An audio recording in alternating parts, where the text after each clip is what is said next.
second grade here at Colebrookdale. And our class has been learning all about poetry since we started. We do it every Tuesday and Thursday and some homework. And the purpose is really to work on their reading fluency and decoding words and just learning without even knowing they're really learning. So we just repeat it and they don't even know that they're really learning anything or doing any work. We're just having fun. And we threw the microphone in too in our class. So they love it. So they've been performing. But I'm here with several of our students from the class. They volunteered to come tonight, which I'm so proud of them. And they're going to do 5 different performances for you, and we hope that you enjoy them. So our first 2, they're going to introduce themselves. You want to come up here? Yeah. Here's a real microphone. Ours doesn't really work.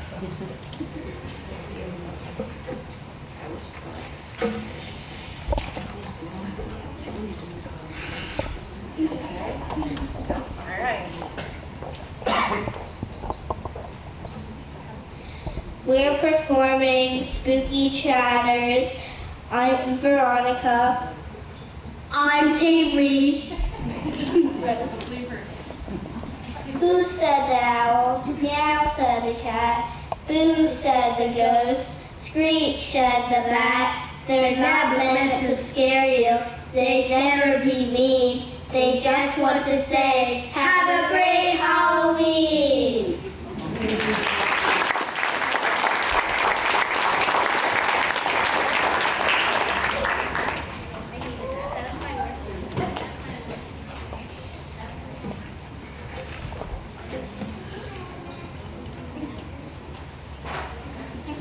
We are performing the poem, I'm Ready. I'm Lena Calderwood. I'm Brooklyn Hilbert. I'm ready for the first day of school. To tackle every test and every tool. I'll learn to read with ease and math will be a breeze. 'Cause I'm ready for the first day of school. I have a brand new shiny pencil case. My desk will be a very tidy place. My backpack is just right, and I'll bring it home each night. 'Cause I'm ready for the first day of school. Now, Mom, I really need to say goodbye. How come you always look like you might cry? My teacher will be there to guide me and to care. 'Cause she's ready for the first day of school.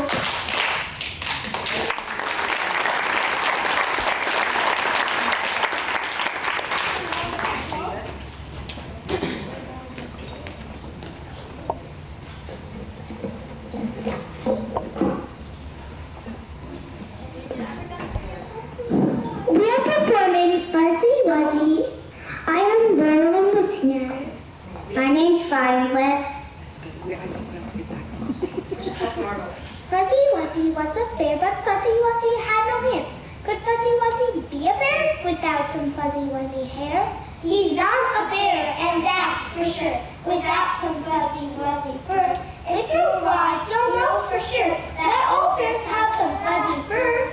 So Fuzzy Wuzzy wasn't Fuzzy Wuzzy? Are you sure? Okay.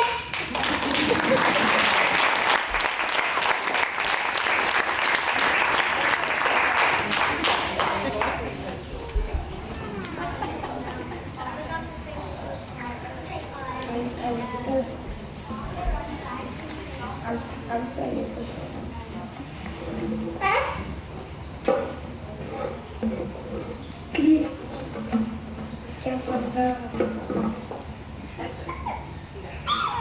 Just talk normal.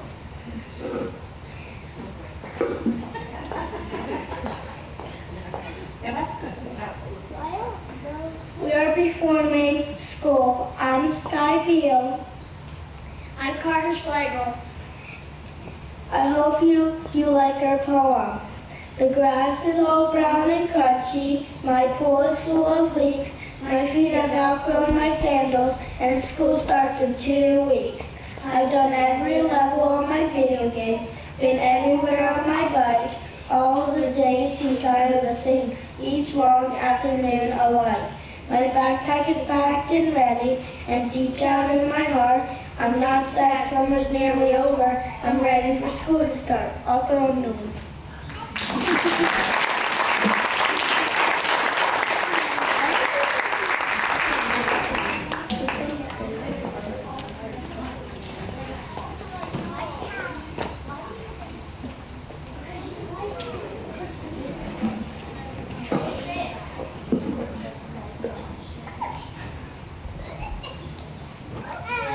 Today we are performing Keep a Poem in Your Pocket. I'm Tanner Michael-Angelowski.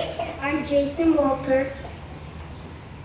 Keep a poem in your pocket and a picture in your head, and you'll never feel lonely at night when you're in bed. The little poem will sing to you, the little picture bring to you, a desert dream to dance to at night when you're in bed. So, keep a picture in your pocket and a poem in your head, and you'll never feel lonely at night when you're in bed.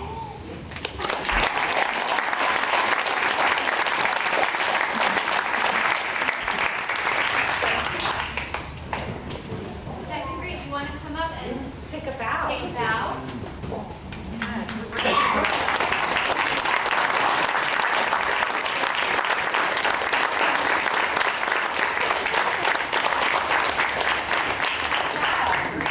Great job, guys. All right, Thank you. I'll Thank you bring so mine. much for coming. On second Mrs. Cronin give you a lot of homework tonight.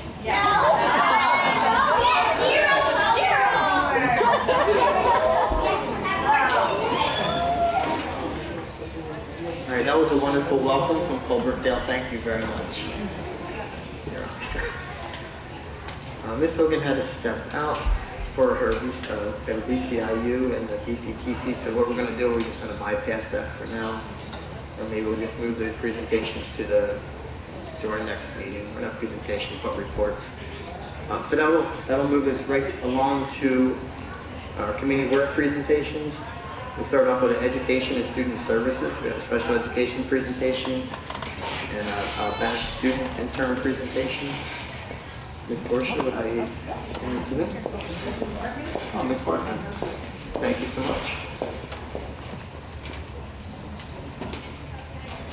That is definitely going to be a hard act to follow, I have to say. But thank you for having us here tonight. I am Kaylin Bartman, the Director of Special Education, and I have with me our two supervisors, Mrs. Megan McCord, who is the Elementary Supervisor of Special Education, and Mrs. Stacy Thierry, who is the Secondary Supervisor of Special Education. And we're here to provide you a little bit of information regarding special education tonight. So what drives special education? Well, we have the federal law, which is the Individuals with Disabilities Education Act. Then we have the state law, which is Chapter 14, which has our special education regulations. And then coming soon, we are being compliance monitored this year. So every 6 years, the special education department gets compliance monitored by the state, which is this March 2023. Then this summer, we did complete our special education plan, and we are going to be talking about that a few slides down from here. And we did that at the end of July, and then it was finally approved, as you can see here, in September from the Department of Education.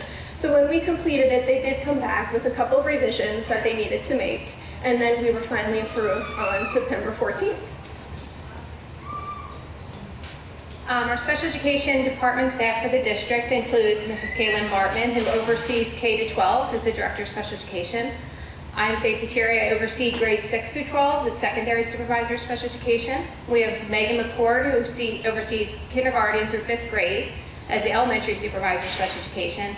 We also have Stacy Miller, who's our Special Education Liaison for Behavior, Colleen Ritter, who's a Secondary Special Education Liaison, Jackie Carney, who's the Elementary Special Education Liaison, and Stacy Morton will be starting in her new position as Transition Coordinator on October 24th. About special education, we have 1,472 students identified with learning disabilities, autism, emotional disturbance, intellectual disabilities, hearing impairment, multiple disabilities, other health impairment, vision impairment, speech and language impairment, or traumatic brain injury. This is about 22.2% of our student population. We have approximately 223 students with gifted IEPs, and that's about 3% of our student population. And that brings us to our Continuum of Services to help address those individual needs for our students. I'm looking at that last bullet there, our learning support services. Those are available K through 12, and they're available in all 9 of our buildings. They really focus in on some of those academic supports and those basic behavioral supports. Then increasing in intensity, some of our students do require the need of either autistic support, life skill support, or emotional support. Those are available K through 12 as well. Autistic support really focuses on some of those social, pragmatic pieces, as well as maybe some of those behavioral components. That's available at Colebrookdale Elementary School, and there are 2 classes there, as well as Middle School West and BASH. Our students who require life skills support, and that would be working on some of those daily living skills components and working towards independence. We have that housed at our Washington Elementary School. There are 2 classes there, as well as at our Middle School East and at BASH as well. And then emotional support, really working on focusing on some of those self-regulation skills and coping skills. We have that over at Gilbertsville Elementary, Middle School East, Middle School West, and at our high school. And at the high school, we have 2 classes supporting that. To supplement some of those programs, we also have our related services. Speech and language therapy are services where they'd be able to receive therapies to address anything from articulation to some of those pragmatic and social skills. Occupational therapy, which can work on fine motor, some sensory needs as well. Physical therapy would be our gross motor skills. Vision support, hearing support, and school-based counseling, which also then works on that self-regulation and coping skills.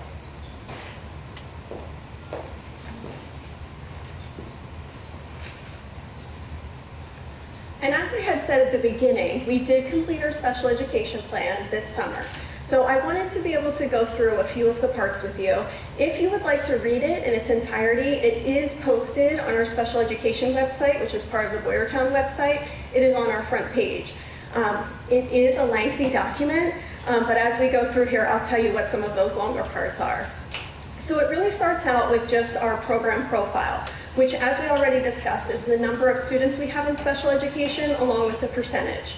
So that's how it starts. Then it moves into this school district areas of improvement and planning indicators. There are many indicators such as suspension, timely initial evaluation, secondary transition, graduation rates, dropout rates, all of those things that we need to know if we are on target as far as the state goes. We didn't have anything flagged in those areas. We are good in every one of those areas. The next one moves on to the same thing, but for monitoring. And as I mentioned at the beginning of the presentation, we are going to be monitored in March. So there was nothing that we needed to do with this section either. Then it moves on to identification method, and they're looking for how are we identifying our students with specific learning disabilities. And we use the discrepancy model.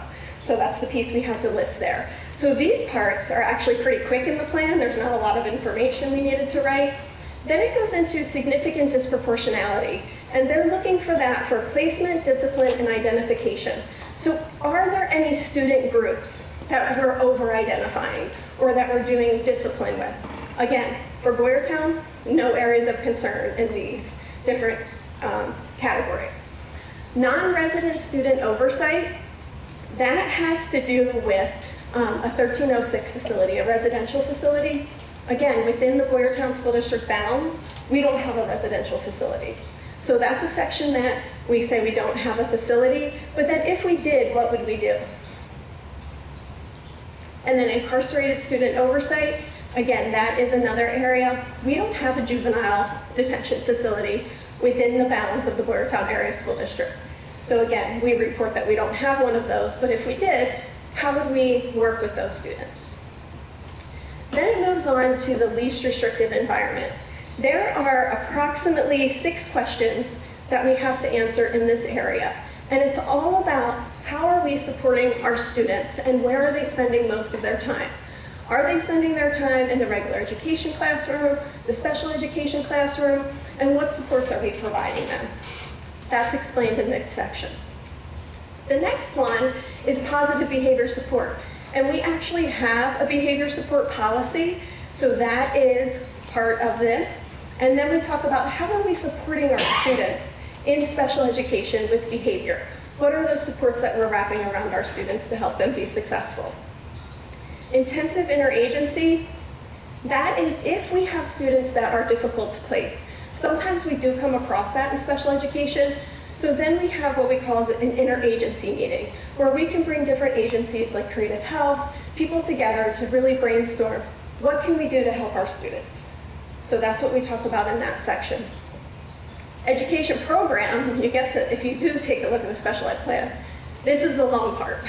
What we have to do is list every teacher, not by name, but then we have to talk about the students that are on their caseload, what type of support is it, what building, and the age range.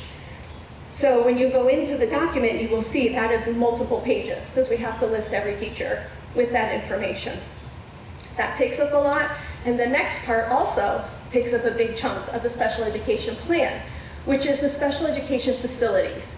So we have to also say the building, the room number that our students with special education are in. We have to measure it. All of us spend some time at the end of the school year going around and counting blocks, tiles, or taking our tape measure and measuring the rooms. And then they also ask us assurance questions. So is the classroom within the ebb and flow of the building? Is the classroom, does it have 28 square feet per student? Is it in an area that doesn't have a lot of noise? There's different assurances, so we have to answer those questions for each classroom. Then we move on to the special education support services, and that's really the people that are supporting special education but are not holding caseloads, such as myself, the supervisors, the liaisons we talked about, our school psychologists. They are all listed in that area as well. And then the final one is personnel development. They have us look at certain areas such as autism, positive behavior supports, paraprofessionals, transition, the science of literacy, parent training, and IEP development. And what we have to do is plan professional development around those areas for the next 3 years. Because, I talk with my hands and always am hitting things. But what that is we are looking at planning out for the next 3 years, because the special ed plan runs for 3 years. So we do that every 3 years, and we're developing what are we going to do with our teachers to really help them grow in those different areas. So that's a little bit about the special ed plan. Feel free to take a look at it. I think it's like 157 pages, something like that, on the website. Take a look. Let me know if you have any questions. And thank you for your time.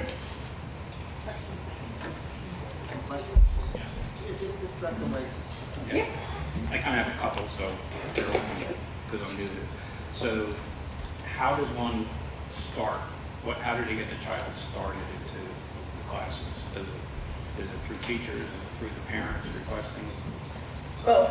Okay. It could be a parent request. It could be a teacher request, and then they would submit that and say they wanted their child tested for special education. Then we have to do what we call an evaluation report, see if they qualify underneath one of the disability categories, and then an IEP could potentially follow that if they qualify. What's the ratio of the students to teachers in this class, roughly? It depends, because there are caseloads that are managed by the state level that we have to stay within. Such as, I know autistic support full-time, off the top of my head, is 8. So there can be 8 students within that classroom, and that is a state requirement, not a Boyertown requirement. One last question, I know we took everything out. That's Are okay. we noticing any subs that we're running short on? Are you having enough coverage for everybody through our company that we use now? We are doing the best that we can. Mrs. Fredrickson is on top of those things, and she is working really hard to make sure that we are getting the coverage that we need for our students. Are we getting it now, or are we short? I think we're pretty good right now, I have to say. For the simple fact, I've had a couple subs that approach me, they love it, and through our other company that we use, they actually gave them a raise, but they got their hours. So, and they're really upset because now they're at the point they can't even make a living.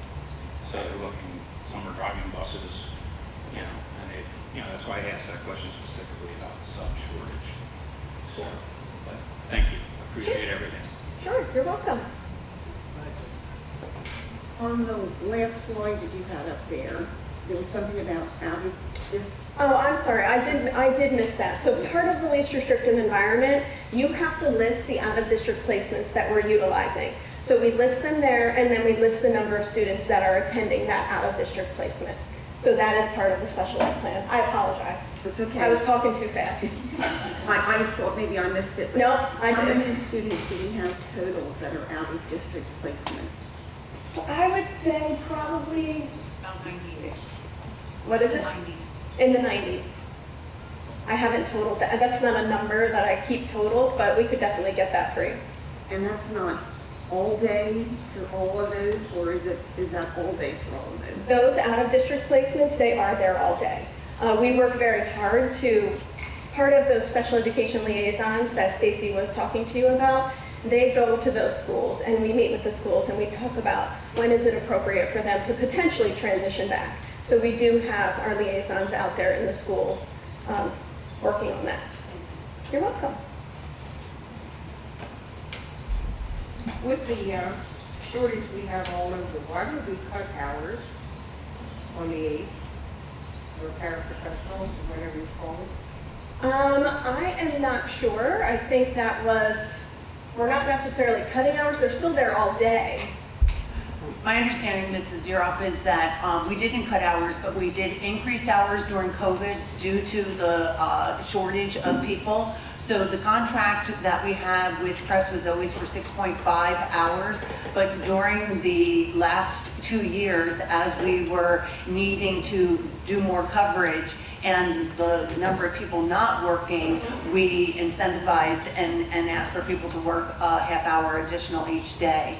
And that fit within the budget that we had from that year, from those years. I believe that's correct, Dr. Fredericks, yes. So what do we have now, 6 hours?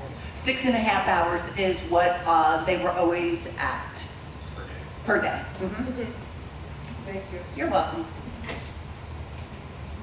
On compliance monitoring, so I would imagine you're coming in with a certain set of standards you're holding you to, that's what the compliance monitoring is. If they do find something they don't agree with, they give you a report, and then about how much time do they give you to fix things if they disagree? And is there a, can you challenge them if they want to change something? Or are you just slaves to their, you got to change this, so just a curiosity question. Yeah, no, compliance monitoring, this will be, I think it's my third compliance monitoring that I've done for the district. And there is what they call corrective action. So they'll come in, they'll take a look at, we have to do what you call a facilitated self-assessment, which will go through different parts. And then they also come in and they pull 10 student files, which are random. We get that 10 days ahead of time. And then they look through everything, and they're looking for like every date. I feel like every period, and I know it's not every period, but again, that's what I feel like. And then, thank you. But then they come up with a report that they give back to us, and then it'll be corrective action items that we have to do that they will outline. And they give us an entire year to complete that. And they'll come back next March of 2024, and they'll say, okay, what have you done? And I'll have to have my list there with, these are the things that we've done and corrected. And then they'll pull 10 more files, and those have to be clean for them not to come back in March of 2025. Thank you. Sure. Who's doing the auditing? Who's doing the auditing? The state. Yep. They come in, there's our special education point of contact. She comes, and then she brings 3 additional monitors with her as well.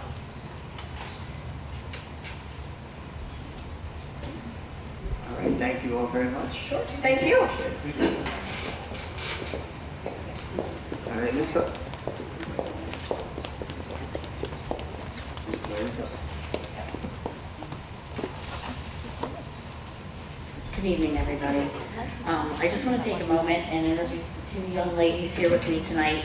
For the first time ever, the Education Center has 2 batch interns helping us. We have Carolyn Osborne, who is helping us at the receptionist desk. She does work with Mrs. Kramer. She helps student services. She's helped the business office. So Carolyn's one of our interns. The other intern is Morgan Warnick.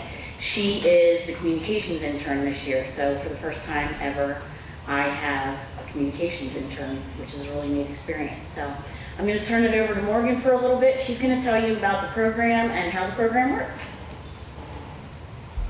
Hello, like she said, I'm Morgan Dwornik. I'm her first ever communications intern, and I'm here to present to you what brought me here, the internship program. So how the internship program began was Miss Warren, Miss Mason, and Dr. Cooper started the program in 2016. And in 2016, they only had 7 participants. Only one of them were in an outside placement. And then now, 7 years later, they have 49 participants, and 12 of them are in outside placements. So how it works for the mentor is, this particular mentor was asked by her immediate supervisor to create an internship for this particular school year. So Mrs. Natalie Warren is in the back with us. She is actually our intern advisor for the district. So I reached out to Mrs. Warren. She actually presented me with an internship program mentor booklet that went over the program, the requirements of the program, and talked about grading and how things like that work, with which Morgan's going to go over with you too. And I basically had to say, I would like to create a communications internship. This is what the internship will look like. These are the things I'd like Morgan's help with, now that it's Morgan. So we set some goals, and then I am responsible for about 70% of her grading from a student performance perspective. So once a student decides they want to become an intern, they get to decide if they want to do a quarterly, semesterly, or full year. No matter which one they pick, they get credit towards graduation. So each intern has to fill out intern goals by the end of, I think, September, and they have to say what they want to accomplish throughout the year or their internship period. So then the grading, how it works is each week, so I have to do, or each intern has to do weekly vlogs. So basically they write a few sentences on how their internship for the week went, and they also do a reflection.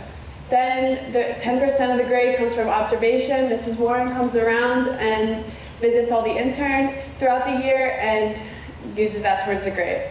And then also throughout the year, Ms. Warren picks out certain interns that she uses for her internship spotlights. So some of the opportunities that are inside of the school district include telecom, school store, stage crew, theater, IT, and that can start in 10th grade. District, classrooms, education center, and outside placements, which some of them are shown up there. So why I decided to become an intern was because when I was presented with the opportunity from my advisor that there was an opening for an internship at the communication center, I knew that was perfect for me, and it was a bit different opportunity that I would never get again. So basically, when it was presented to me, I knew that was exactly what I wanted to do. So it reflects my future plans because in the future, I want to study communications in college, and just seeing how Allison works every day, it makes me know that I want to continue with that path. And I think that everyone should try out an internship because it really helps to show what their future can hold. And here is a quote from Mrs. Warren. Some students need to learn in a hands-on manner, and by doing an internship, they can explore a career/job in a hands-on manner before entering a post-secondary education. Thank you, and does anybody have any questions?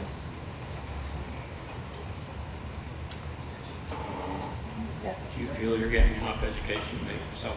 What? Do you feel you're getting enough education out of this that you'll be flying along in your future? Yeah, I actually think I'm learning so much more than I could ever learn, like even just in school, and like even just going to college. I think this will give me a step ahead because I already know so much. What do you plan on majoring in? Communications. I saw you with the animals. I wasn't sure if you were going to. Oh, that wasn't me. That was somebody else. Oh, okay. I need my glasses. Well, thank you very much for coming out tonight, and congratulations for the opportunity. Thank you.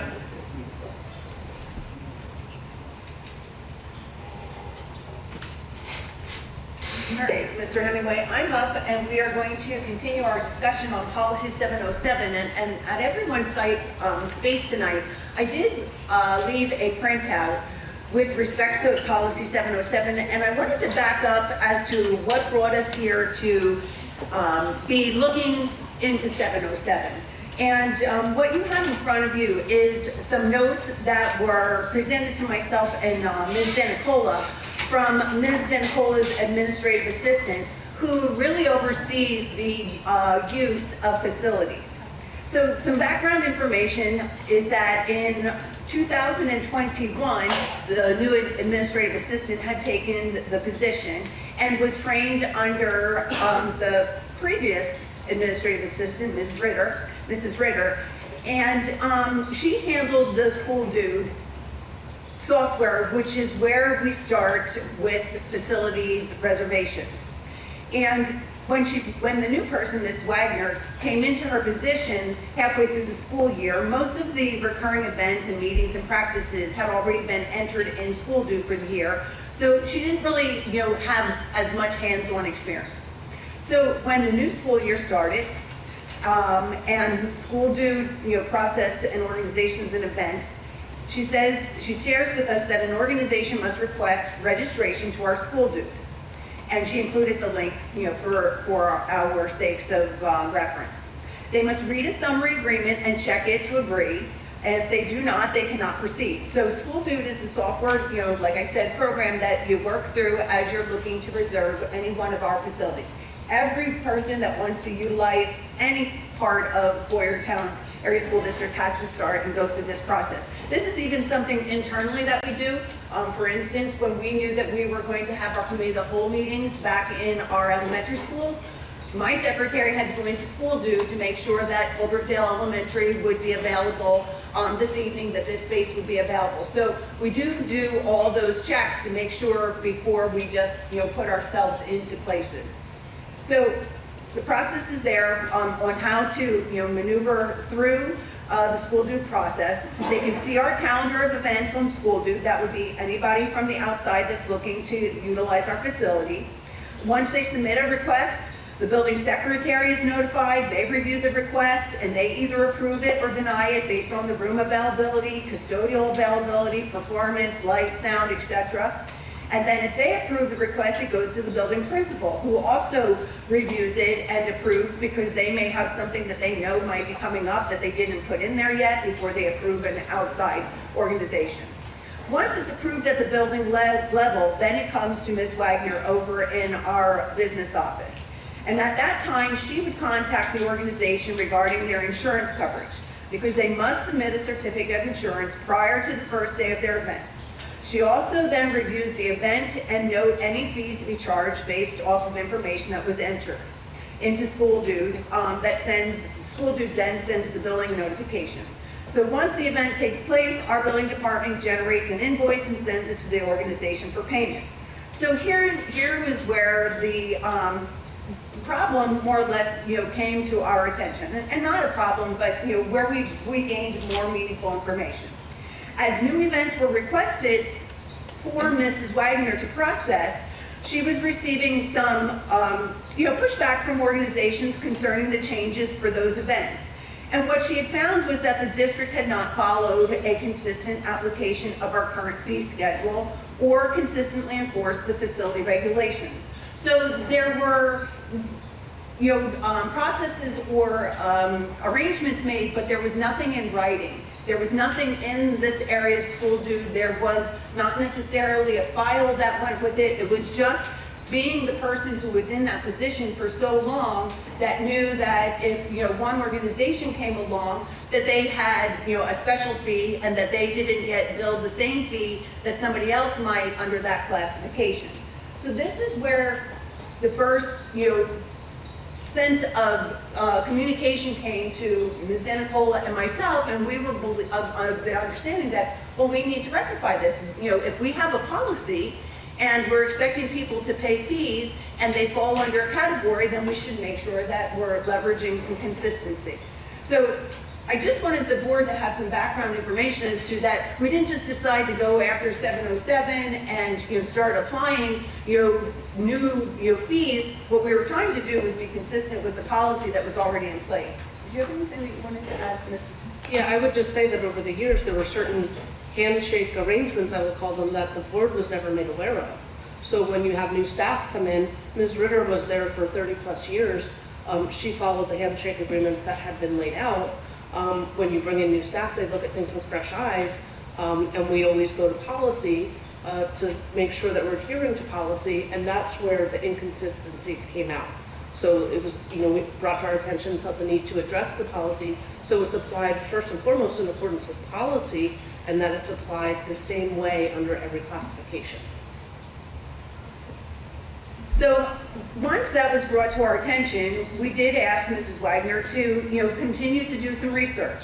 And she went on to share with us that we currently have 3 classes, class 1 being in-school events or staff events.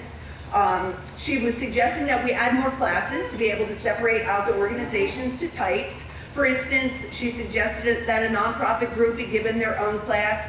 She does feel that PTOs, PTAs, HSAs should also be noted separately somehow so that they are not lumped into a class that is regularly charged rental fees. So we were taking the information that she was providing us, or feedback that she was providing us, because she was the one who had her hands in the school facility rental every single day. She did some comparisons of other districts and their rental fees. She spoke with the administration and given facility rental costs from some other schools to compare to ours. So there was a pretty robust group of, or robust sample of school districts that we had reviewed, or she had reviewed, and really kind of felt like we didn't want to be at this high end, maybe we shouldn't be down here, and should we land somewhere in the middle? And again, this is all conversation that was coming forward, and what we were trying to do was be consistent with our facility use fee structure. Did you have something else to add? One of the most important things we noted is we have a lot of use of our facilities, and we have a lot of external commercial entities that are not within our district. We have certain commercial groups that are out of state that actually come and use our facilities. So we felt it was important, as we look through the whole fee analysis, that we really separate out those commercial entities that are not within our district and might even be in another state, and that they pay a higher fee than our own community groups. So we did look at it from all different angles, but the most important thing is we wanted policy to be followed, and we thought it was important to bring it to the board's attention so we could formalize a formal policy that could be followed going forward, and everybody would be aware of what any changes were. And to add to that, Mrs. Wagner did share a note. She said a dance company from King of Prussia, who has no business locations in our community or any of our students in their group, asked for our current rental fees, which she supplied to them, and was told by this outside organization that that word was spreading, and that more dance companies will be asking to utilize our facilities. And when she asked why, she quotes the person that your prices are dirt cheap. By the end of the school year, approximately 12 dance companies were registered in School Dude, waiting to do rental requests for upcoming school year. And due to this, she was feeling like maybe we needed to add more classes and put those other groups on the outside class that have really nothing to provide to us here in the Boyertown Area School District, other than the fact that they want to use our facility for a cost that is much cheaper than anywhere else that they could go. She's even receiving requests from out-of-state dance companies, and she did deny a company from Massachusetts, notifying them that we're not accepting out-of-state organizations at this time, and we were following up and saying we're not interested in really hosting any out-of-state when there's enough people within our own community that wish to use our facilities. So, our current fee schedule has some per-day fees in place. The gymnasium, the price is listed at $250 per day for class 2. This is currently our class with the lowest fees, which includes our community groups like the Optimist Club, the PTOs, PTAs, HSAs, plus nonprofit groups. This cost may be reasonable for an organization using the facilities for 6 to 10 hours or so, but the cost is unreasonable for any organization that may only need it for 4 hours or less. And so that's one of the reasons why this policy was not being followed or consistently being put into place, because we've not been charging our PTOs or HSAs those types of costs at all. And we just wanted to make sure that we were bringing something together that was really going to, support our facilities, be able to cover any costs that the district would have to cover out of pocket that wasn't budgeted, and to, make sure that where there are companies that are fully for profit, that we were really charging them in accordance to what we should be when they don't have when they're not benefiting our community in any way. So there's more information that's listed that I did give to you tonight. All I want to do is look at our administrative regulation, which is online on our website. We have not changed anything. Even though we reviewed our policy last week, we did not bring that forward for a first reading. I'm waiting for us to be able to collectively, put all of these documents together, and that we're all comfortable with what we want to do moving forward with policy 707. So tonight, I really would like to touch base with respects to, and you do have a copy. Oh, sorry, Mrs. Denical. I just want to add that when we looked at the revisions to the policy, and namely as it relates to our PTOs and HSAs, the intent is not to raise fees where the district's not incurring additional fees. If the custodial staff is there for when you're having your meeting or whatever you're doing, and they're not incurring any overtime due to the PTO event happening, we're not going to pass along charges because we would be incurring those charges anyway. The only thing that we would pass along in the event that it would require extended overtime, or if there was a weekend event and we don't have people in on the weekend, we would charge for that, but we would not be passing along time if it happened during normal hours and it required normal custodial service. So I think there was some confusion about that, and obviously some concern from the PTOs and HSAs, rightfully so, but that is not our intent of any of the revisions that we would be recommending. So also at your spot is a copy of the administrative regulation. It is AR-0. This is on our website. And these are the rules that we ask the renters, the organizations to follow. First off, we talk about who can use the district facilities and fields and how they will be scheduled and the priority. And the priority would be educational programs and school functions for the school and school district. That's, of course, first and foremost. Events and activities sponsored by a school district connected group. Activities in which the majority of the participants are school-age youth. Meeting of parent and staff organizations. Community-sponsored activities and events open to the public. As my recommendation, I don't see anything wrong with the way that our facilities use would be organized, the way that it's been listed. Does anyone have any feedback with respects to that very first part of this administrative regulation, or have any suggested changes? Okay, I'm not seeing any, so thank you. Next is the class definition. And we have 3 classes. Class 1, the definition is Boyertown Area School District sponsored activities and events. And I would just want to get agreement from the consensus of the board here that we all agree that this is identifying our school district run only activities, meaning that it's run by either a teacher or a coach or someone who is working physically for the school district. It's an event that's just for Boyertown Area School District students. That's the way that I'm identifying and understanding Class 1. Does anybody see it differently? I just have a question. So would this include student clubs? No. Yes. It would? Yes. It would be our student clubs made up of all of Boyertown students, yes. Okay.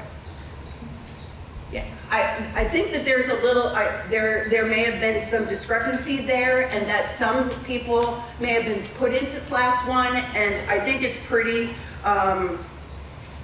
easy to see that it should just incorporate anything that's being run by the district, by an administrator, by a teacher, by a club advisor, that is solely for our Boyertown kids and is either a extension of a club that's, running during the day, or, some type of extracurricular. Okay. Then next we have is class 2, and this class is pretty long. It's school-connected groups, organizations whose primary purpose and function is the support of Boyertown Area School District educational activities.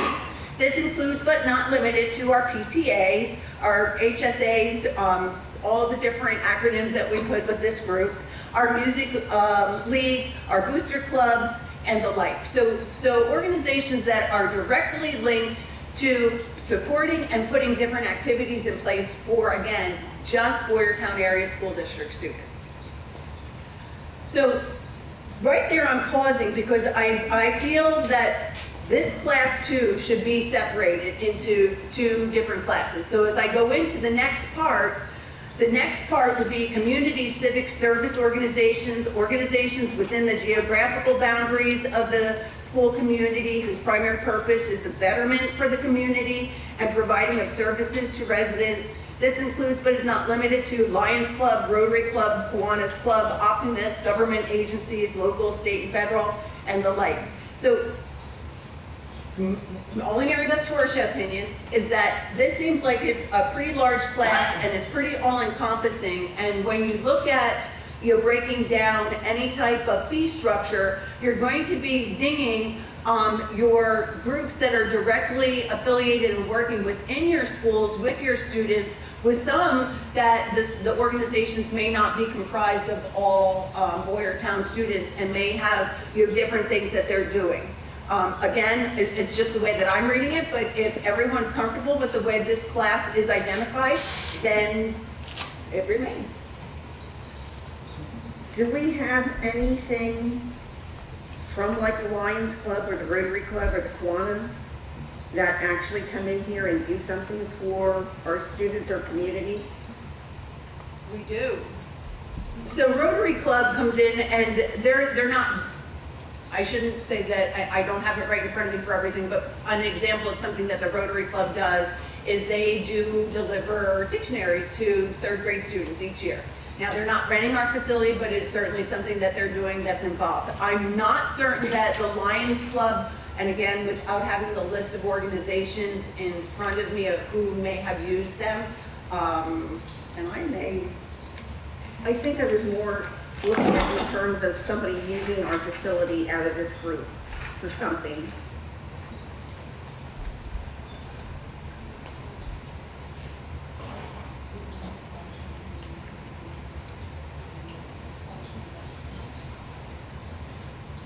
Primarily, I guess, the Optimist Club is, they are overseeing the different basketball, boys basketball, I believe, or not just boys, but the elementary level. And again, I apologize for not being more well-versed with exactly what they're supporting. But according to our fees structure here, they have supported, it looks like, it doesn't put the sport, but it does, put down that they have used it.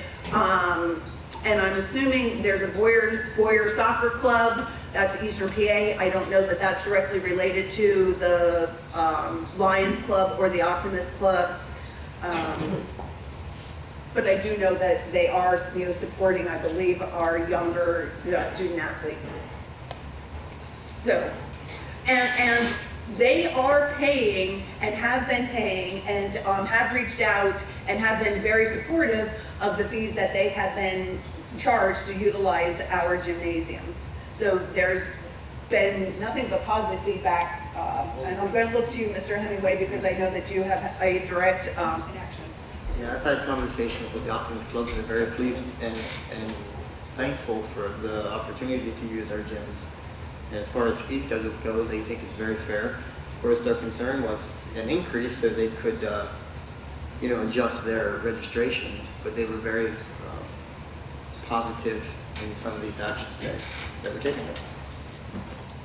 So I'm just looking, oh, yes, Mrs. Hogan. Thank you. I just want to clarify, and then I have a comment. So what you are proposing, or your opinion, would be to break it where in between, like, if we're just looking at the paragraph, to break it in between where it says booster club and the like, and then community civics, that would be a different class. That's the way I was reading it, but again, you know, I'm coming back to all of you, because if you're happy with the way that things are currently, we don't have a problem with it. We just want direction then on the consistency on the way that the classes are listed and with the fee structure that's already there. Because some people within this group are paying fees and then some are not. And we can't say it's based upon nonprofit versus for-profit, because many nonprofits are paying the fees that go along with the rental of the facility. Right, and I understand what you're saying. So my concern with classing organizations like Optimist, I know like the Legionette, organizations that are they're mainly supporting students within our district, like the Optimist or the feeder groups for our high school and middle school sports. Like before you get to that level, you play Optimist sports, if you choose to play. So my concern with that is, as Mr. Hemingway had said, impacts upon their fees. Because we certainly don't want to make it more expensive and possibly less accessible for kids to play sports and participate in those kinds of activities. So I would be a little bit concerned about leaving them in a class that is also, and again, this is with very limited knowledge, like the Lions Club may be doing wonderful supports, I don't know, but with those types of clubs, do you know what I'm saying? Like, Hey, and my response back would be that currently, under the classification of Class 2, that anybody that would be using our gymnasium would be paying $250 a day or $80 an hour based upon the fee structure that is out there. And what I'm sharing is that right now, the Optimist Club, and I don't mean to pick on the Optimist Club, so if you're listening, please, you know, this is not, you know, meant to be picked on, you're just one that has come up. It may be paying that fee, but somebody else that's falling under that same classification is not paying that fee to rent that gymnasium. right. Yeah, I understand that is definitely an issue. And my comment, that is an issue. My comment was more so about where things fit within the classes. Do you know what I mean? Like the Optimists, because they largely serve the students of our district. Well, let's put it this way. Let's break it down to the fact that the first part of the group is our PTA or our Music League or boosters. And we're also asking them to pay the same amount of money that the Optimist group would use, or any other group that falls in there, because they're all sitting under that Class 2. So there's no exemptions in there other than what past practice or what private agreements were that this board here sitting today didn't agree on, and maybe something that was agreed upon 8 years ago, 10 years ago was meant for a year, but we've been just kind of rolling with it because of the same person in the same place. Right, and I guess what I'm saying is basically when Ms. Wagner in her document talks about expanding the classes, I think that that's probably a good idea so that we can kind of fit people more in areas where it makes more sense, depending on what their mission, the mission of the organization is. We, as an administration, we're not recommending to bring forward higher fees for the people who have currently been using our facilities, but certainly anyone that's out of our region and some dance studio that wants to come here because, wow, getting our Bash Auditorium for roughly, what do we even have here? I'm not sure. Geez, I don't even think that. Here it is. Dirt cheap. Right. It's for the performance. It's $100 a day, or $10 an hour, and $50 an hour. Those are the things that we really need to look at as it pertains to people who are way outside of Boyertown. But I do think that, you know, in some ways, there's a big difference between what our PTA are doing than what, you know, our Optimist clubs are doing, because the amount of, you know, people, the amount of time that they're using it. Mrs. Nyman, I'm sorry. That's okay, this is all good conversation. And I understand what you're saying, and not to pick on any of the clubs either, but like the Lions Club, the Rotary Club, the Kiwanis Club, all have memberships from an older group, like a parent or that. So they're getting money in from that and doing other functions, and then coming here and using our facilities. Like the Lions Club has memberships in that. So they're getting money in from that also. Or like the Optimist Club or whatever else doesn't. They're trying to help the kids that can't afford the stuff. So I think we need to be very careful on that part. I mean, I don't want to put any of these clubs out because everything they're doing for the students is fantastic. But we also need to keep in mind that they have a membership there that they're getting money from also, or some of these other organizations probably are not. And I think the best, what I'm trying to recommend is that first group, the PTA, HSA, the boosters, who are directly linked to our students and our student athletes and our students within our elementary schools, that group should become a different class. And we need to look at what would we really be charging them for, and, you know, would it just come down to the fact that, say there's a big event that they want to hold. I know they sometimes, you know, used to do, I don't know how long ago, a purse bingo might have been held, or maybe I'm aging and dating myself. So, you know, that might be a big event on a Saturday that would, you know, be for longer amounts of time, and therefore, you know, really do need to bring in a custodian, and, you know, that they just would know that, yes, we want to have that facility for that Saturday. If a principal is available, then by all means, the principal's there, and there's not a custodial, you know, fee. But if that doesn't work for our principal, then it would be a different event. But when they're holding, most of their events right now are for Fridays, and there would be absolutely no fee. We're happy that they're there. We're happy with the things that they're doing. Gilbertsville has a huge event coming up. New Hanover, Upper Frederick has a big event that they're coming inside and outside. It's kind of, you know, a lot of different activities, which is great, you know, for the kids to be able to get back into. It's happening on a Friday. I know that the principal's available. I know that people will be stationed at doors, you know, to, you know, follow our security concerns. So those are wonderful events, and we completely support it. What we're trying to say is that if you want to use our facility on a Saturday, and it's something that's big, and you know it's a big fundraiser, and we know that we may have to be paying somebody overtime, that may be a cost that would have to be, you know, incurred. Go ahead. So just real quick on that, when we're talking about fees, they will be board approved?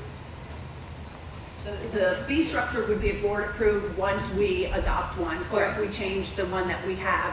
But then I would think that we would want to apply it straight across the board. Mm-hmm. And that's what we're going to really need to talk about, because we need to identify and talk about that when we get there. At this point, all I want to try to achieve tonight is, do we want to stay with 3 classes and keep the middle group lumped together, or do we want to take that class 2 and go to a class 1, 2, 3, and 4, and then the 4 being the groups that are non-affiliated to Boyertown, have nothing to do with us, and just love the fact that we have a great auditorium that's really reasonable to rent. Okay, the Optimist group does things like they do football, which brings the kids up to our group level, our ages, for middle school and high school, correct? Yeah, I think. They go to 6th grade. Okay, so technically, I think they would be kind of in that other group part, like the beginning of the group. Yeah, the class 2. Yeah. I agree.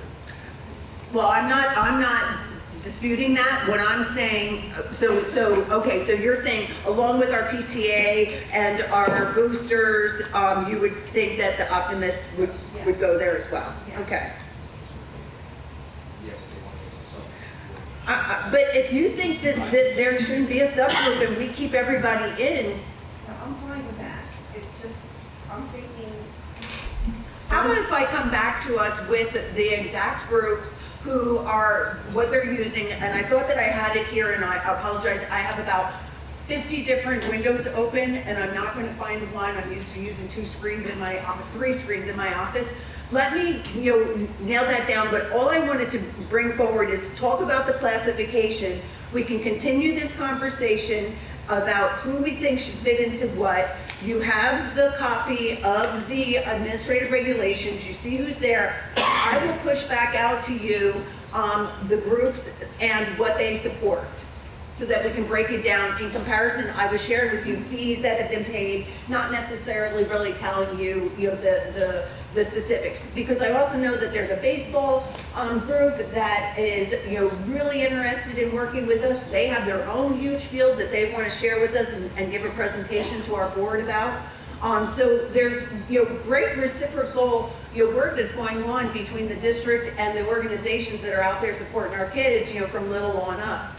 So I don't want to be hasty, but I wanted to talk about, this part of it before, we move into the next part, to take it piece by piece. Mrs. Xerox. I agree with having 4 groups, and I think we should have, I don't know where you put them, but there's organizations that do not have all children from our district. And I feel there should be another classification for that. And then I was reading over this policy 707, and it said it was advised that we remove the stadium from being rented out. And it gives a reason here why, but I don't agree with that. And I'd have to read over the agreement again, but.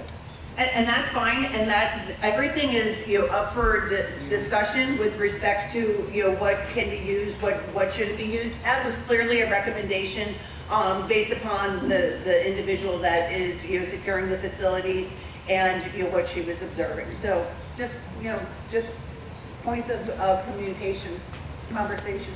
Thank you. Yep.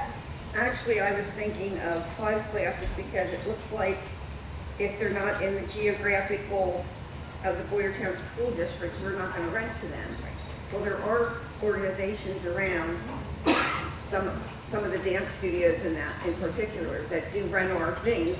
And I think if they're outside the Boyertown School District, I'm fine to rent to them, but at a higher fee. Very good. So I think 5 classifications. Great. And originally, when Ms. Denipola's administrative assistant was working on this and looking at what other school districts were doing, she had originally recommended to us the potential of 5 classes. So we can go back and we can relook at that and see what that breakdown is. All right? That is all I really wanted to accomplish tonight, because this is really all-inclusive.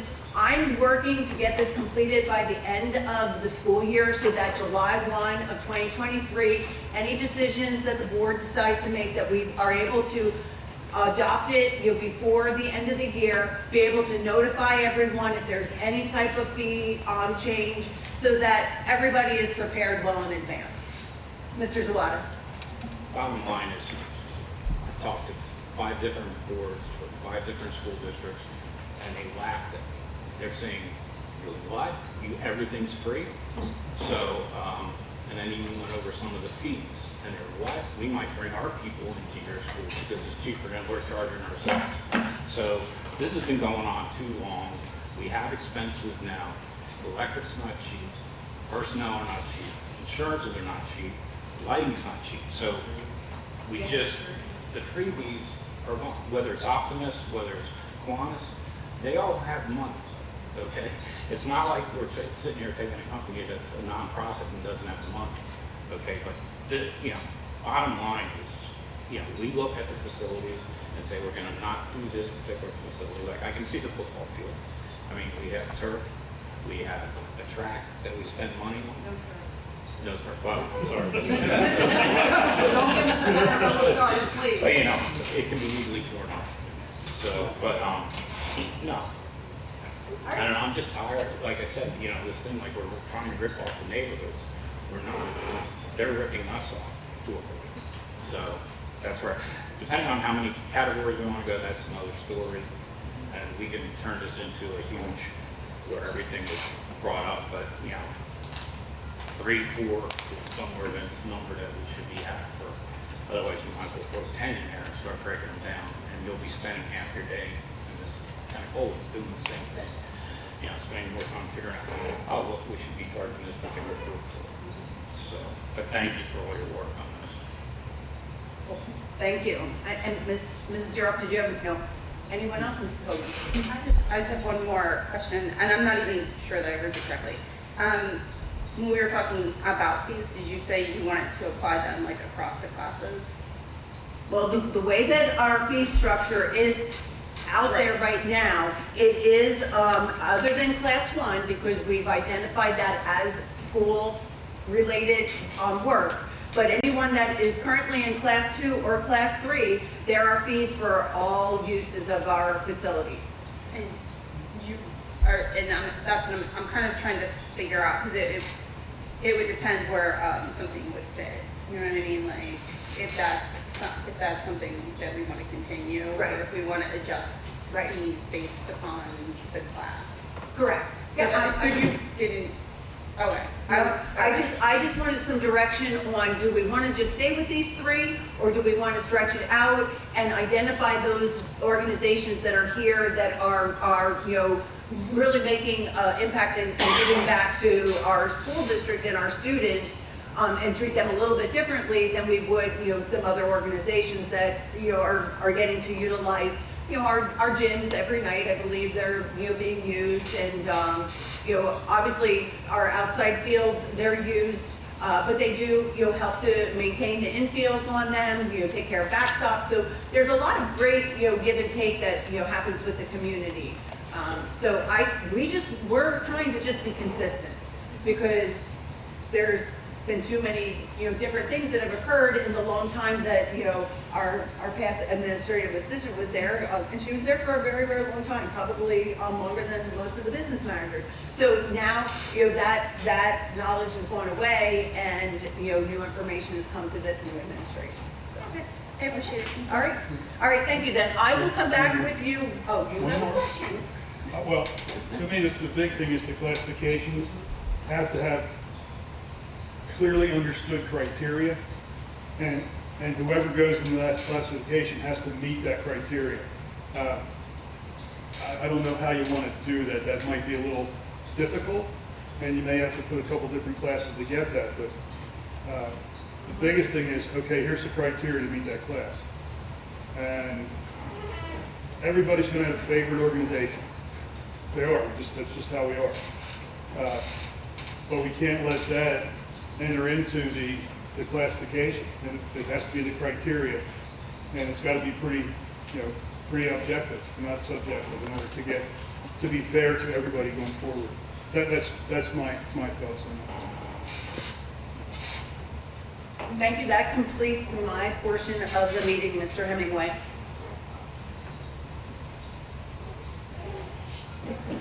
Thank you, Ms. Fortune. More to come? More to come, yes. Okay.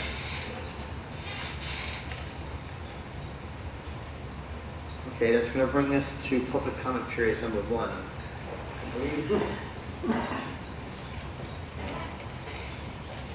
I believe we have Mr. John Amy is going to speak. Is he here?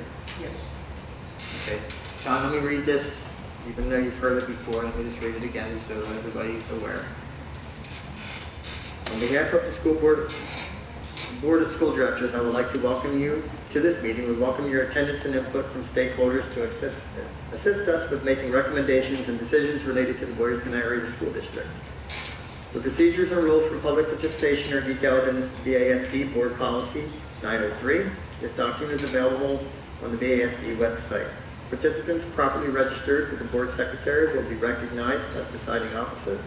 Public comment period number 1 is limited to topics for tonight's agenda. Participants must preface their comments by an announcement of their name.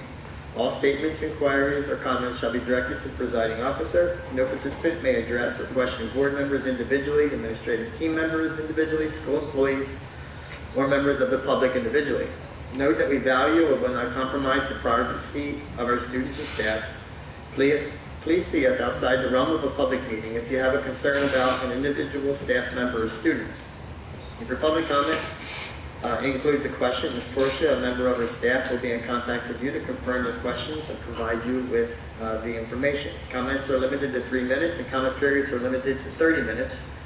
Individuals may indicate a desire to speak a second time if there is time left in the 30-minute period. And finally, we note that we do record our board and committee meetings and we post them on YouTube with a link on our website. We request that you, if you do wish to take pictures or record the meeting yourself, you do so in a non-disruptive and discreet manner and use those materials respectfully and responsibly. Mr. Amy, you are up. Thank you, sir.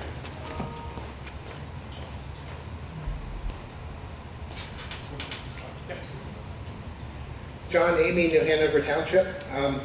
Glad to hear that the discussion on policy 707 is going to continue for a while. Just want to give a brief thing for you guys to consider when you're actually thinking about the classifications of groups and things like that. The one paragraph I'm going to copy out of the copy of the policy that Ms. Torsha gave to the public and to the school board, where we're talking about the rental fees, and specifically with Class 2. So it says, school-connected groups, community service, and civic organizations will not pay a rental fee unless the sponsoring organization charges a fee to participants or if an admission fee is levied. Now, I'm not sure that you thought about this, but especially with school-connected groups who are usually trying to raise funds and do things for the schools, and so therefore the money that they raise is going to go to the schools anyway. The only reason they would have an event where they would be charging a fee to participants or charging an admission fee is because it's fundraiser for the schools. So this rule, as it stands, if it stays this way, essentially says money that's going to the schools anyway, instead of going to the programs or the services or the schools for which the group was set up to help fund, and in years, for many years, has actually helped schools the school district keep its taxes low because they're funding a lot of programs in the schools. Instead of it going to those programs, if they have to pay a rental fee, and the fee structure right now, actually, some of those rental fees could get quite high. Instead of going to the programs they're trying to raise money for, it's just going to go to the general fund. So if there's a way to look at those classifications, if there's a way to potentially, instead of just going to see what other schools are charging, actually try and understand your costs and understand what the costs of running a facility during off hours, etc., things like that, to help try and keep those costs as minimal as possible. Because these organizations aren't trying to rip the schools off, they're trying to fund the schools. So they don't mind paying things when they have to pay. I would just like to see costs that actually reflect what it costs Boyertown to actually run these facilities. 30 seconds. Fortunately, according to Pennsylvania Section 5518, you have a lot of those records that could help you actually determine what the actual costs of those are, and it wouldn't be too difficult to use those past records, use your things like school do to find out when events were going on and find out what running these facilities during events actually costs. So I hope you'll take that into consideration. Thank you.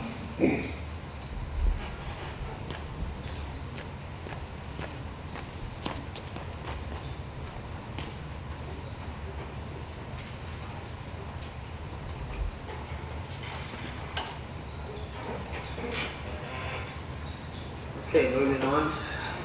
Looking for a motion to approve the September 27th, 2022 Board of School Directors meeting minutes. Brophy, second.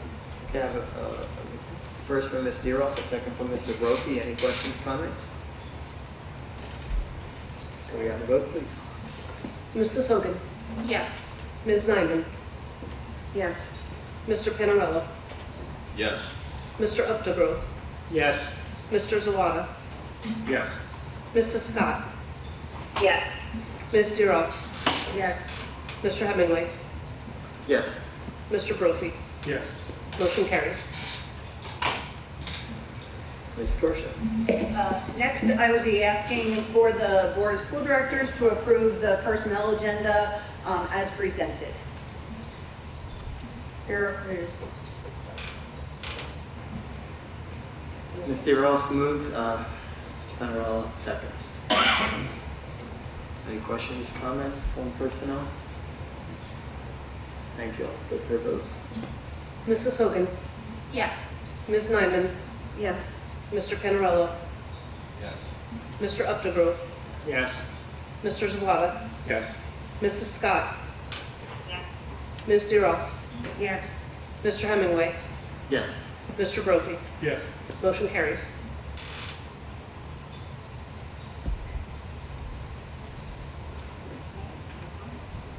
Okay, that brings us to public comment period number 2. We do have a few people signed up. Let me read our statement again first. On behalf of the school board of directors, I would like to welcome you to the meeting. We welcome your attendance and input from stakeholders to assist us with making recommendations and decisions related to the Boyertown Area School District. Procedures and rules for public participation are detailed in BASD Board Policy 903. This document is available on the BASD website. Participants properly registered with the board secretary will be recognized by the presiding officer. Public comment period number 2 is for those persons wishing to discuss an item not appearing on the evening's agenda. Participants must preface their comments by announcement of their name. All statements, inquiries, or comments shall be directed to the presiding officer. No participant may address or question board members individually, administrative team members individually, school employees, or members of the public individually. Note that we value and will not compromise the privacy of our students and staff. Please see us outside the realm of a public meeting if you have any concerns with an individual staff member or student. If your public comment includes a question, Ms. Torsia or a member of the staff will be in contact with you to confirm your question and provide you with information. Comments are limited to 3 minutes and comment periods are limited to 30 minutes. Finally, note that we do record our board and committee meetings and we will post them on YouTube with a link on our website. We request that you, if you do wish to take pictures or record the meeting yourself, you do so in a non-disruptive and discreet manner and use those materials respectfully and responsibly. Okay, to start off, we have Danielle Rapp. After Danielle will be Miss Hugh Savage and then Tara Bauer, just to give you the heads up of who's next. Just kidding. Danielle Rapp, New Hanover Township. I'm here tonight to request the school board members implement a primary student class size policy that cannot exceed 23 students. Currently, my first grader has 27 students in his class. In neighboring districts, specifically O&J Roberts, our first grade classes are capped at 23 students. In Downingtown, they are capped at 24 students. I feel 27 students in a first grade class is too many. In fact, according to slide 46 in the right sizing document released in 2019, it cited that the district has maintained 25 students in the primary grades. While this data may remain true in some elementary schools, it is not equitable across the district. This data is no longer valid, and data has shown that the class sizes are continuing to increase. Furthermore, the document states one Boyertown where students go to grow. Are we really preparing and setting the foundation for students to grow when classrooms have 27 plus students? As a result, the district recommended hiring a bubble teacher. While I appreciate the board's and school efforts, I also know how challenging it is to hire and fill such a position, and in some schools, this position still remains unfulfilled. To be honest, I feel this is a reactive Band-Aid attempt, and as a taxpayer and educator, I feel our students deserve a board that is proactive and not reactive. As we are coming out of a pandemic, small class sizes are more important than ever, so teachers are able to differentiate instruction to meet the wide array of student abilities, especially in the primary grades, where most students are not yet identified. Furthermore, the large array of skills students possess in first grade requires the need for small class sizes so teachers have time to meet those needs. Lastly, students and the teachers' mental health is important, and small class sizes allow teachers to get to know students and support their social, emotional, and mental well-being. All the above reasons match the Boyertown Area School District's mission and goals. I encourage each of you board members to spend a day in first grade, and perhaps you will see why neighboring districts have taken the action to cap primary student classroom sizes. By instituting a primary student class size, you not only will make the elementary schools equitable, but you will be helping to grow our students in a post-COVID world. Thank you for your consideration and time.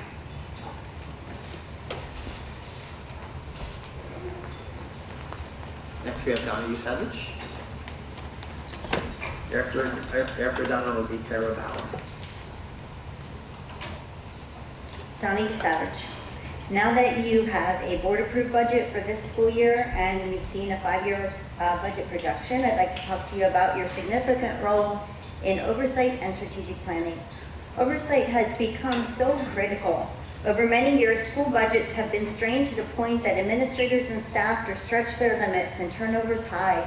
This is mostly due to the state imposing new costly mandates and not increasing state funding to support them, leaving the gap that can only be filled by local revenues. In this environment, things will be missed and mistakes will happen. Take the transportation fiasco, for example. The board must understand policies and plans and ask questions to ensure that the district is on track. Now, while oversight is about making sure the district is operating as planned, strategic planning ensures that the district can continue to operate into the future. You were recently presented with a 5-year projection, something some board members and members of the public have been asking for months.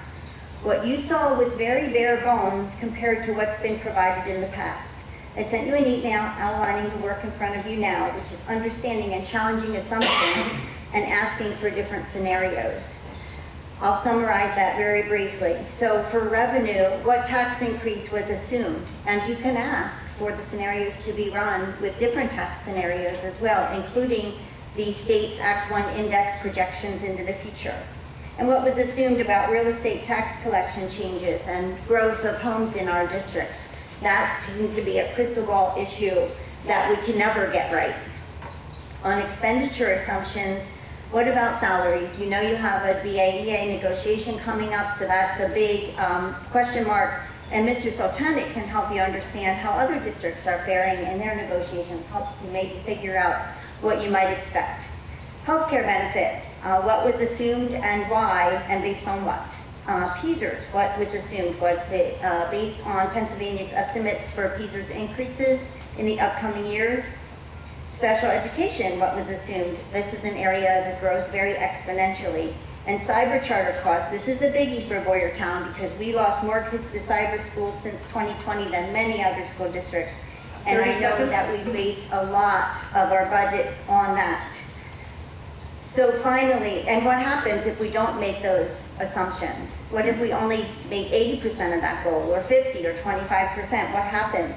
Finally, I call on everyone in the community to call this board to the task they took an oath to do, and not to be a board focused on political agendas instead of our community's children. Thank you very much.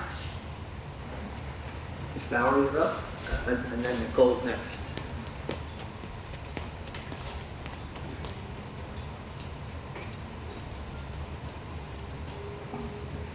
Hi, I'm Tara Bauer. I'm with Valley Borough, and I wanted to bring up transportation.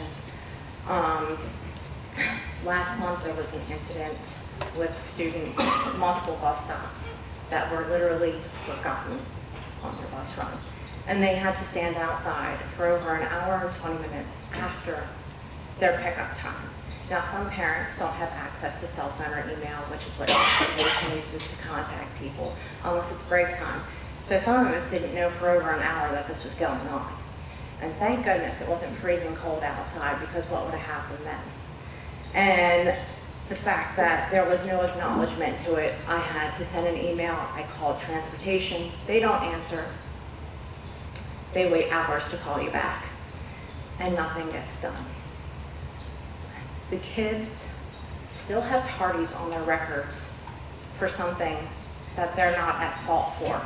I'm trying to figure out when these are going to come off. I've made superintendent, assistant superintendent, principal, transportation, they know about this through email. There was no apology to students or parents for this incident happening. And there was no reassurance or plan that they came up with to make sure that no students ever get forgotten again. We're entrusting you with the safety and well-being of our kids. And if you can't guarantee that anymore, that trust is completely gone with everyone. It's sad. And just this experience has shown me what an utter disappointment that some of the leaders in this district can be. and it's heartbreaking. I hope that somebody recognizes the situation, there's an apology, the tardies come off, and we make a plan to make sure no kid is ever forgotten, ever again. That's it. Nicole, and then John, you're up after her. Nicole Selks, good evening. At the last board meeting, Mr. Zavada encouraged the board to look at a group called No Left Turn. I decided to take a look at this group. I was quite surprised at what I was seeing. This group promotes fear-mongering, toxic, bigoted rhetoric on social media. It is an anti-LGBTQ group that is not accepting of anyone that is different or doesn't think or believe the way that they do. This group attacks educators, claiming that they are the enemy and are indoctrinating kids that attend public schools. They have posted and shared information like, you send your kid off to school to read, write, and do math. What you don't know is you have handed them over to the enemy to be raised and indoctrinated in ways of the state. Take your organ harvesting, gender fluid, and pornographic nonsense back to Transylvania, or wherever the hell you created it, and stay away from our kids. Public schools are starting to resemble re-education camps. Our cities have turned into killing fields. It's beginning to feel like Pol Pot's Cambodia. These are the things that are shared on this site. While I realize I cannot control what a board member says or promotes during their board comment, what I can do is state my disgust over it. I will remind you, Mr. Zawada, that not everyone thinks like him, and most of us in this community. You're not supposed to mention my name now. Excuse me? No direct comments. No names of board members. It's my first amendment, right? Really? Yep, All right, you can continue and finish, please. I will. Thinks like him, and most of the community do not want our Apologize, district. Jeff. Our district weaponized to take part in a political war. I also want to express my repulsion over what Mr. Zawada said. Please. Again, my First Amendment right. I understand Your First Amendment right, we do have rules. Please sit. Your rules do not go over the Constitution, so there. Are you almost done? I am almost done. Said regarding to the issues of mice, I don't think the issue was a joking. Sorry, I have to start over. I also want to express my repulsion over what Mr. Zavada said regarding the issues of mice. I don't think. Can I please finish? They keep on interrupting me. Finish, please. Okay, can you please ask your board members to stop interrupting me? Could you I need please? to point out, you do not have a First Amendment right to identify board members. Thank you. Regarding the issue of mice, I don't think the issue was a joking matter. I certainly don't think the statement, maybe get those ones from the other school districts acting like cats, is an appropriate statement. This behavior is not okay, and you owe this district and our students an apology. Thank you. Mr. Chair, Yes, sir. I believe since Mr. Zawada was mentioned several times, if he would like to do any rebuttals, he should be allowed. I know we're not supposed to answer back, and it's not in our normal rules, but this was a personal attack beyond what I would consider reasonable. Was it a personal attack or his words? It was a personal attack. Those were his words. I'm not talking to you anymore. Personal attack to Mr. Zawada. If he would like to respond, I would move that he would be allowed to. No, I'm talking to him.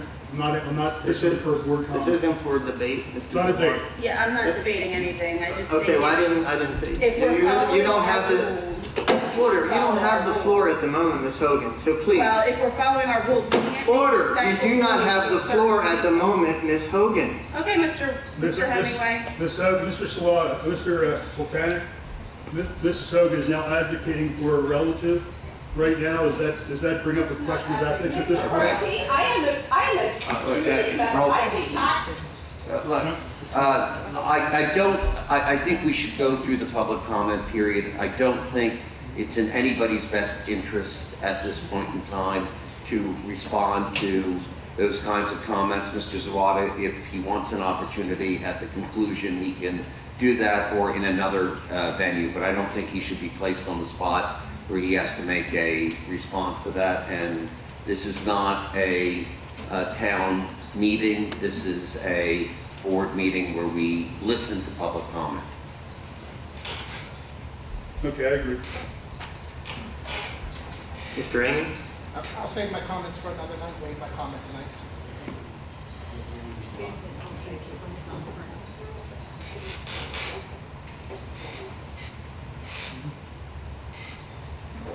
Okay, that's gonna move us to board comment.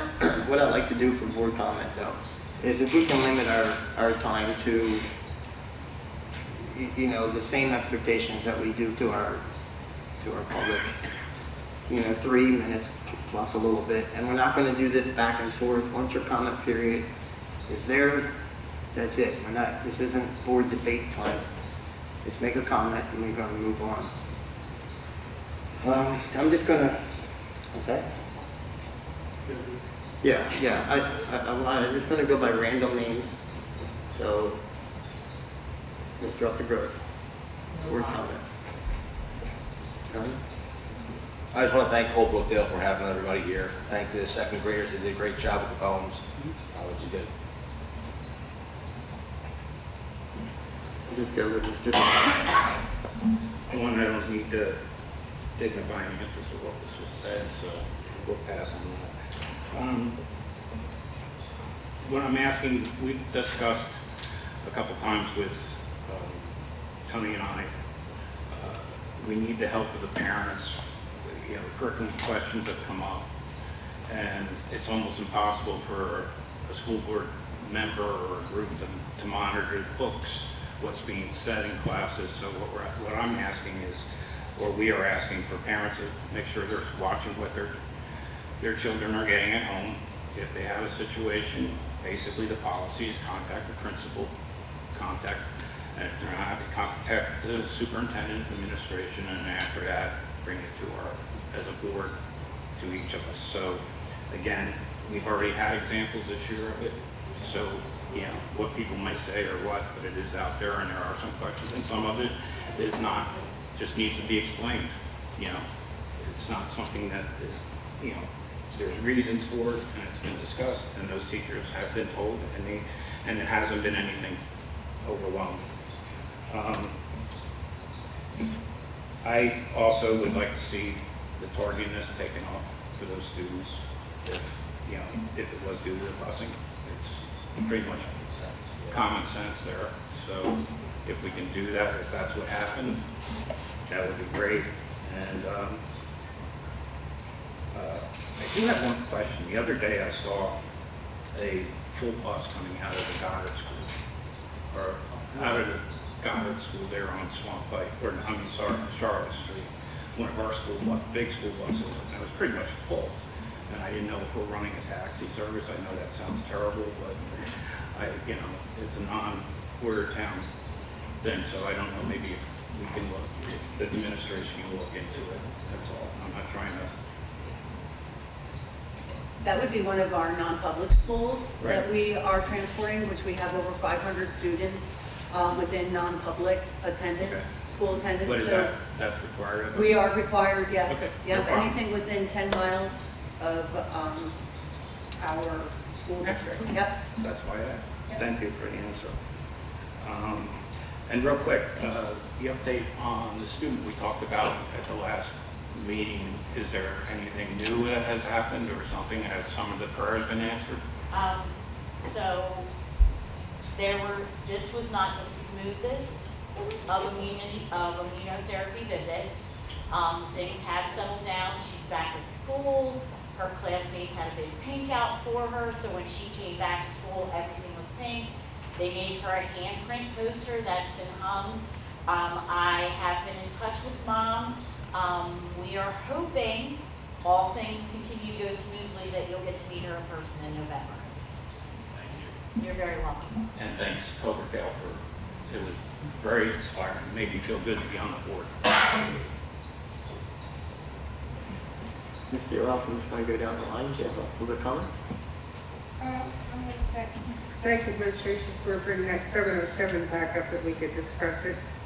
Also, Colebrookdale for having the children there tonight. That was very entertaining. We should, you know, and took them all home.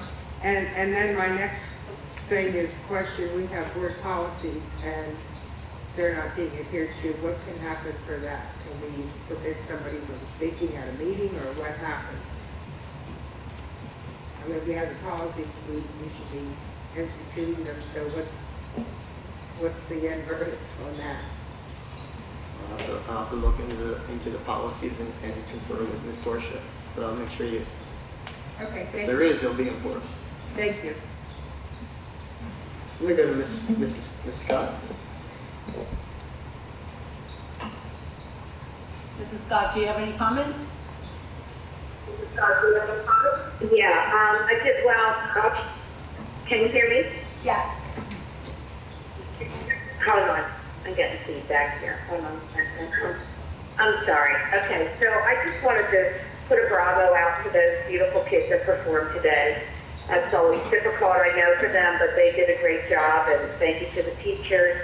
Thank you for the special education statement. I do have some questions, but I think I'll just look through the website first and then go on. And thank you to Mrs. Moyer and her assistant. I thought the Let's Talk Tuesday was very informative this week, and I appreciate that very much. Anyway, thank you. Mrs. Scott, please reach out to me directly with any of your questions about special education.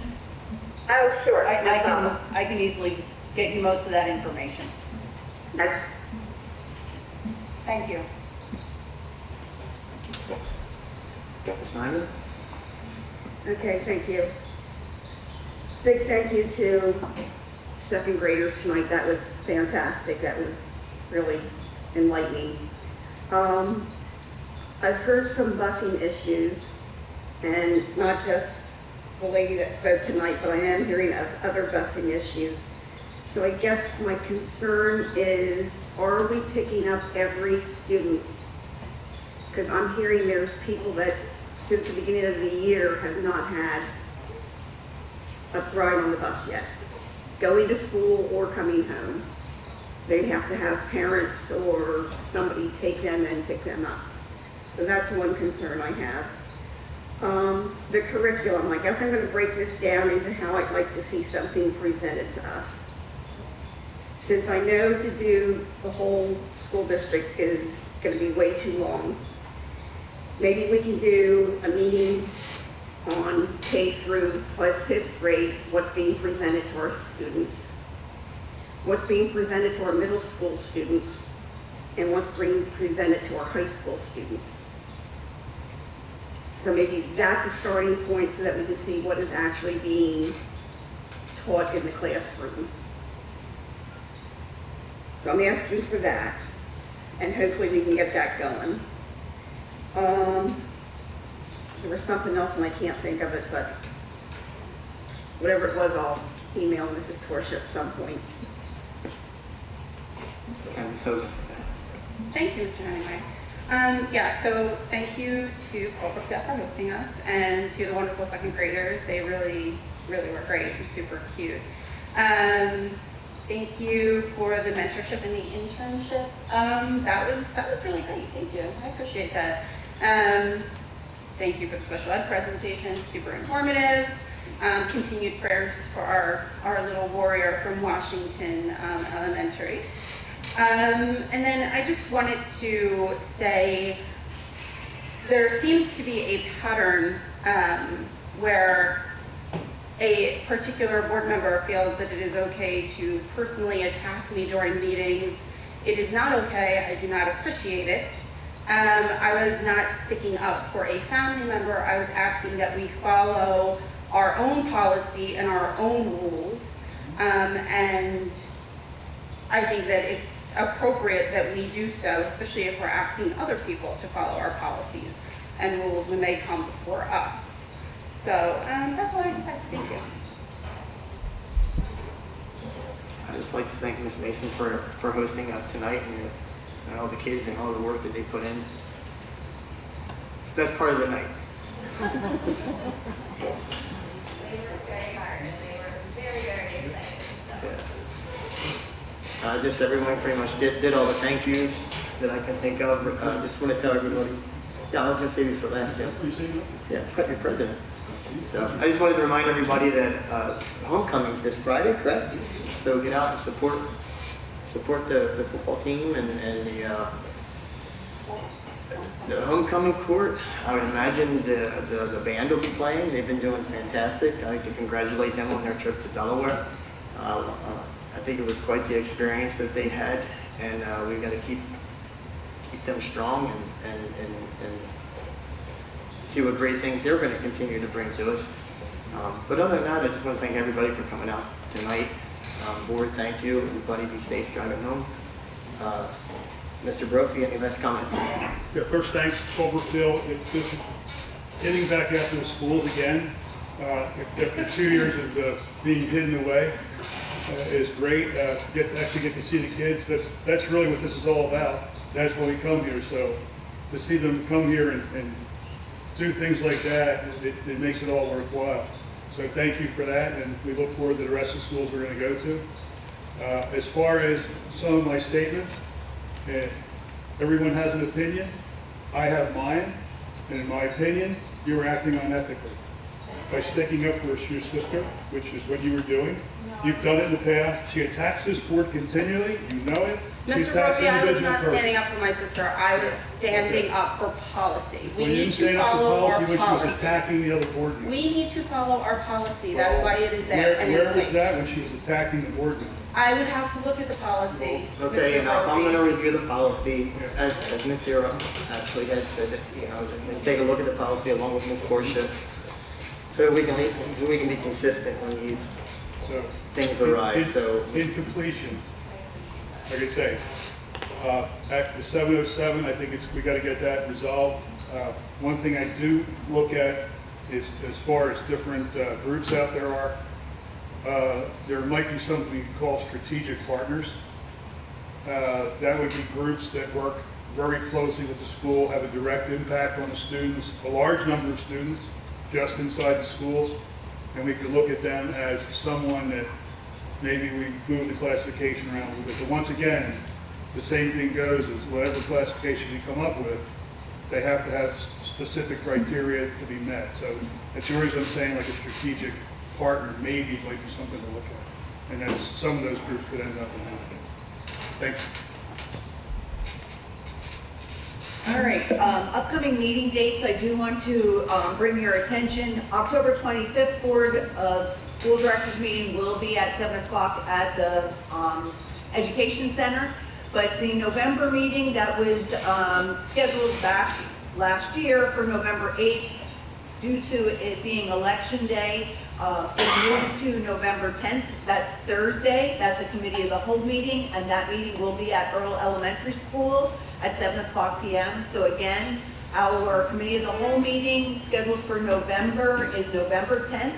That is a Thursday, and it will be at Earl. Our school board of directors meeting is November 22nd. That will be at the Ed Center at 7 o'clock. And as we go into December, I want to let the board know and the community know that we have been invited to hold our school board meeting at the Birth, Career, and Technology Center on December 13th. So our voting meeting, that will be a voting meeting because we have reorganization the week before. But I just wanted to get it out there so that everyone knew that we will be holding a meeting December 13th at BCTC, and they will take you on a brief tour. Their culinary arts department makes you dinner, and our meeting will be starting a little bit later that evening. It'll be at 7:30, but it will still be live streamed as usual, so that it doesn't exclude people from participating or being there. There would be, less room. It'll be held in their boardrooms, but it's a nice opportunity for our school board to get out to the Career Center. And we'll be featuring our students who attend our First Career and Technology Center. Tomorrow evening, I will be attending an event at the Career Center. It's for the technology, or for First Career Technology Center students and that are being entered into their National Honor Society. So it's a super night that I'm looking forward to tomorrow evening. We have quite a few students that will have Mrs. Moyer put in one of our next Let's Talk Tuesdays to recognize all of those students. But Boyertown has a large amount of students that are representing the National Honor Society for BCTC. So good things in and outside of our school building. That completes my portion of meetings. Thank you, Ms. Sorsha. I guess at this point, looking for a motion to adjourn. Mr. Zawada made the motion and Ms. Geltebro second. Oh, Chris? Looking that way. Whatever. Meeting adjourned.